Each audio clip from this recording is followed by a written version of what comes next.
Hello, thank you. Thanks for having me. And I echo Jake's comments. This is just a super exciting 2 days, and I really can't wait to hear the discussions. I'm going to talk about how we've been using maps and geologic maps so far for our pre-mission planning for Artemis and how we envision sort of the evolution of this process moving as we get closer to Artemis missions. Next chart, please, Ryan. Okay, so this first bullet probably doesn't even need to be said out loud, given that you are all here at this geologic mapping workshop, but geologic maps will play an important role for the planning for and execution of Artemis lunar surface missions. We've been doing some testing lately, most notably with the Jet 3 and Jet 5 tests that have included sort of an evolution of the use of how we think about the use of geologic mapping in pre-mission preparatory work. So I'm going to overview what these tests are and then just tell you about some of the lessons learned we have and where we envision mapping being used in the future as we move toward Artemis 3 and future lunar surface missions. Next chart, please, Ryan.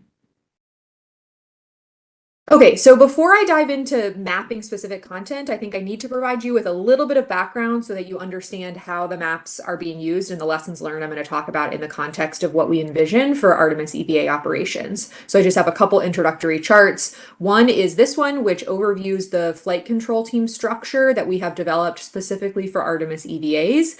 What you see here is sort of a tiered system for how real-time flight operations will work with the crew on the moon, talking to mission control. Specifically, we've called out the positions in the flight control team that deal specifically with us in EVA science. You can see a flight director who has overall operational authority working with an EVA officer and a ground IV who is essentially the person talking to the crew.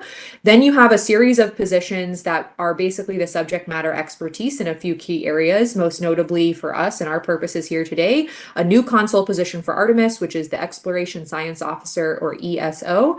They will be backed up by a science back room called the SIR or Science Evaluation Room. We have been testing all of these different positions, including the new addition of the ESO and the SIR with a series of tests that I'll describe to you, but you can see them represented in some of our early mission simulations here. And so the lessons learned that I'll be talking about really talk about how mapping is used at all of these different phases and positions within the flight control team, and how each one might use them a little bit differently. Next chart, please. Okay, so the pre-mission workflow for science specifically that we have developed for Artemis missions and tested with the Jet 3 and Jet 5 analog tests, which I'll introduce here in a second, is the following. We start with an exploration area or proposed landing site. We have scientific discussions about this area as well as geologic mapping that's done of our proposed landing site. This geologic mapping then feeds the work to come following the mapping phase, which includes developing science questions about the area in the form of a science traceability matrix. These STMs for Artemis missions will include not only our science goals and objectives, but also crew actions that we will be requesting of the crew to feed those science questions.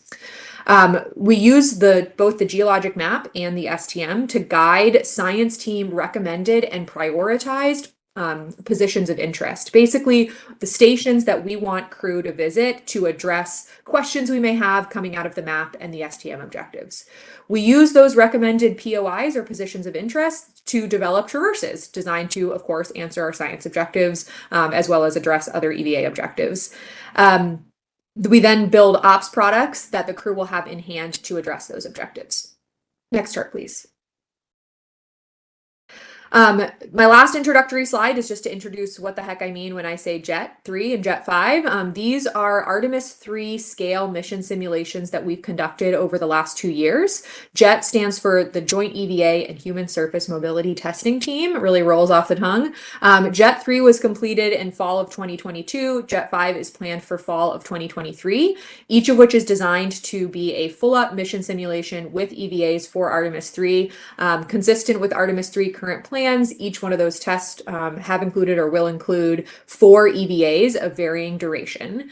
Most notably, these EVA mission simulations include a full EVA flight control team with the positions I mentioned on the prior slide, and that includes a full competitively selected SMD science team in the loop, both in pre-mission and mission execution.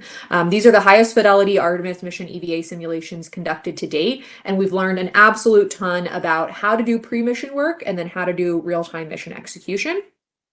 The mission planning process, as I outlined on the previous slide, is consistent for the planning process we expect for Artemis missions, whereby the science team generates our science priorities and stations, fed in part from the geologic maps, and then the science and the EVA flight control team plan EVAs around those objectives.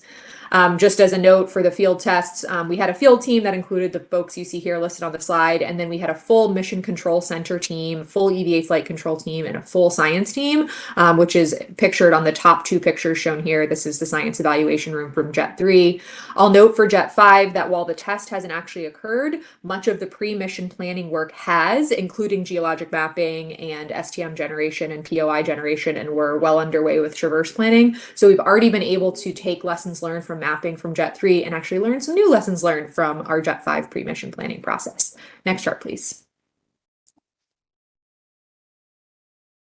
Geologic maps are generated by the science team during pre-mission phases. You see the Jet 3 map on the left, and then we have two possible landing sites for Jet 5. So you see the geologic maps that the science team has generated for the primary and the backup site on the bottom as well. Maps are then used to generate the science traceability matrix and the POIs, and they're also used by the traverse planning team when the POIs are turned and converted into traverses to address our science objectives. Next chart, please. How the maps are used actually during the test in terms of mission execution and real-time operations, they're referenced often by the science team in the SIR. Maps are present on tables and on walls near where the science discussions are happening in the SIR. They're also made available real-time to the entire EVA flight control team. I can tell you as one of the science officers, I often have it, up visible on the screen. It is also used by one of the data streams for a position within the SIR that is responsible for mapping and localization. And Jet 5 will evaluate even more, and we expect to learn more about how geologic maps will be used real time. Next chart, please. Okay, in addition to traditional geologic unit mapping, the Jet 3 team last year identified the use for more tactical mapping. This included outcrop and surficial cover mapping that we implemented for Jet 5. Some examples of that are below, where you see the stipple pattern that was mapped predominantly from radar, imagery, and topography data sets. So that was a lesson learned that we've already implemented for Jet 5. This is useful to allow traverse planning teams to understand where we might target for specific sample types and observations within traverse execution and traverse planning. Another lesson learned from Jet 3 is that we want to ensure that maps are prepared at relevant scales that prepare not only the crew, but the flight control team supporting them as well for field-based human scale observations. To that end, Jet 5 maps were prepared at the 1 to 5,000 scale. In terms of process definition, mapping would ideally be completed prior to generating the STM and those points of interest.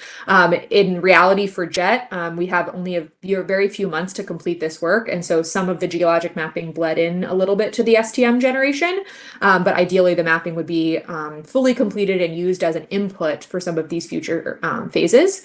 And I'll note that Alex Huff has a really great League abstract and presentation coming up for League 2023 that goes into all of these lessons learned in greater detail. So I encourage you to check that out. I think the abstracts just got released today. Next chart, please. Under 2 minutes. Thanks, Trina. Okay, so I'll just wrap it up and say that early testing like Jet 3 and Jet 5 have shown the value of creating geologic maps for both the pre-mission workflow, as it's a critical tool in generating the science traceability matrix and the points of interest, but also for mission real-time execution, in that it's a constant reference for everybody available on the EVA flight control team, but that's been heavily used by a few key positions, including positions within the SIR that are focused predominantly on localization as well as mapping. We, of course, expect more lessons learned from Jet 5. I'll note that that's planned for late September, early October of this year, so expect to see publications and conference presentations about our new lessons learned in geologic mapping from Jet 5, as well as when we get the Artemis 3 geology team and participating scientists on board and as we press toward Artemis 3. One of our early lessons learned that I think is really impactful is that geologic mapping can be even more useful for mission teams when tactical mapping is included. So in addition to mapping traditional, geologic units and descriptions, things like outcrop mapping, as one of the traverse planning leads for Jet 3 and Jet 5, is an extremely useful data set when considering what the crew will actually experience on the ground and how we plan traverses that are most impactful and most efficient for our science objectives. We look forward to more recommendations like this that we can incorporate into geologic mapping in the future. Really appreciate it. Thanks.